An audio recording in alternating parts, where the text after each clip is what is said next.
Abbottabad police ground में 8 government के normal स्कूलों के 300 खिलाड़ियों के एथलेटिक्स के मुकाबलों में किंगस्टन स्कूल के खुसूसी बच्चों ने चैलेंजिंग मैच खेले। एक ही सफ में खड़े हो गए माजूर और नॉर्मल। ना कोई स्पेशल स्कूल रहा और ना कोई नॉर्मल स्कूल। ज़हनी, जिस्मानी और समाजी महारतों को फ़रोग़ देने का ये एक बेहतरीन मॉडल है। ये खुसूसी बच्चों में एक तहरीक पैदा करती है, उनकी खुद एतमादी को बढ़ाती है और माशरे में माजूरी के हवाले से दकियानुसी ख्यालात को तोड़ती है। खुसूसी बच्चों को ज़िंदगी की दौड़ का शऊर ग्राउंड में मिलता है जब वो नॉर्मल बच्चों के मद्दे मुकाबल आकर सबसे पहले ये ख्याल हासिल करते हैं कि वो भी ये कर सकते हैं। बच्चों की 100, 200, 400, 800 मीटर रेसेस के मुकाबले हुए, जिसमें 100 मीटर की रेस में किंगस्टन स्कूल के अमाद ज़हूर ने दूसरी पोजीशन हासिल की। राइट साइड पे ब्लैक ट्राउजर और वाइट शर्ट में इसके भागने के स्टाइल को जरा आप चेक करें, कितना प्रोफेशनल अंदाज में ये भाग रहा है।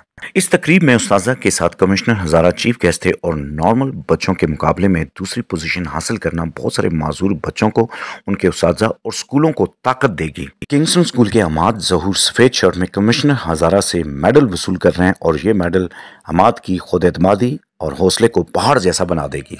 इश्क है असल हयात, मौत है इस पे हराम। किंगस्टन स्कूल जिंदाबाद।